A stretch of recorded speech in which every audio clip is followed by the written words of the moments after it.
This is Axel Ibiza. I hope everyone's enjoying the Aurora Borealis theme for this video so far. It seemed appropriate for the weekend. Today I'm going to be discussing Tableau Public's Viz of the Day from May 1st, 2024, called the IMDb Explorer, which presents the 250 most voted for shows in IMDb. First, I'll walk you through the visualization with some of its insights and some features that could be improved to better convey information to the reader. After that, I will use Tableau to demonstrate some suggestions for improvement. Let's dive in.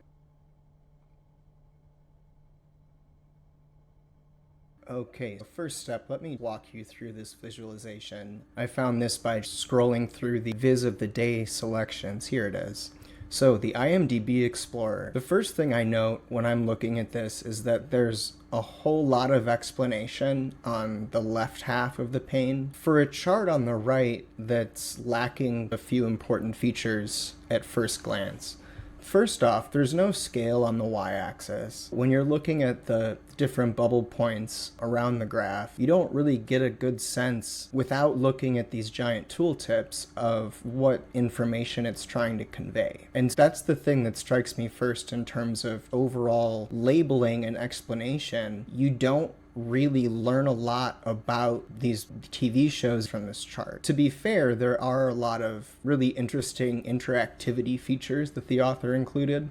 In terms of our unlabeled y-axis here, we can choose number of votes, number of seasons, number of episodes, years running. You start to see some use of size to convey that. In terms of the use of color, I don't feel like the use of yellow is really helping. It makes the points harder to see. If you were to have used a darker color, it would be easier to look at. Packing information into tooltips like this drives me crazy. I want to look at the visualization. I'm not here to have to hover over every single one of these points to get any information. So the two outliers at the very top here, Game of Thrones and Breaking Bad. We had the vertical axis, size of dots, we have a whole bunch of choices. Number of seasons, number of episodes, years running. We also have a slider here for average rating, so we could choose only the top most movies if we wanted. And then we have another filter to select for a specific movie. Overall, if we're looking at this as a dashboard, it would have been more helpful to have less text here and to consider having these filters next to the chart to make it obvious what they are and what they do. It would be helpful if there was a title with some of these different drop-down choices so that after you change these drop-downs, you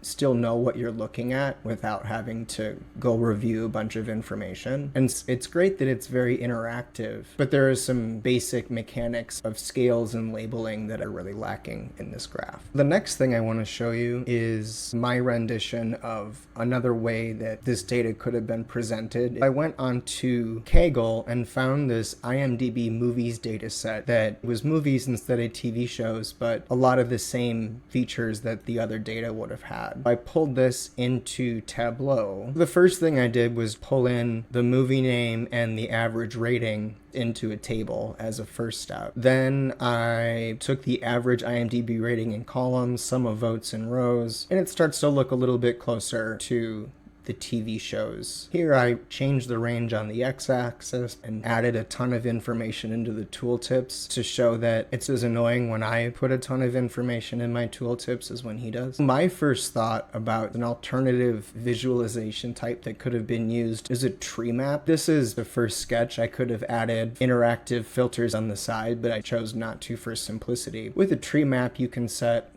the size as the sum of gross revenue. So the bigger the square is, the more the movie grossed. And then the color depicts genre. This conveys more information at a glance than the other plot did. At first glance, with the color blue, we see that over half of the top grossing movies were in the action category, and we can see some of that breakdown. So that's it. That's my presentation of the IMDb Explorer. It's an interesting chart with interactive features, but it could have been conveyed more effectively.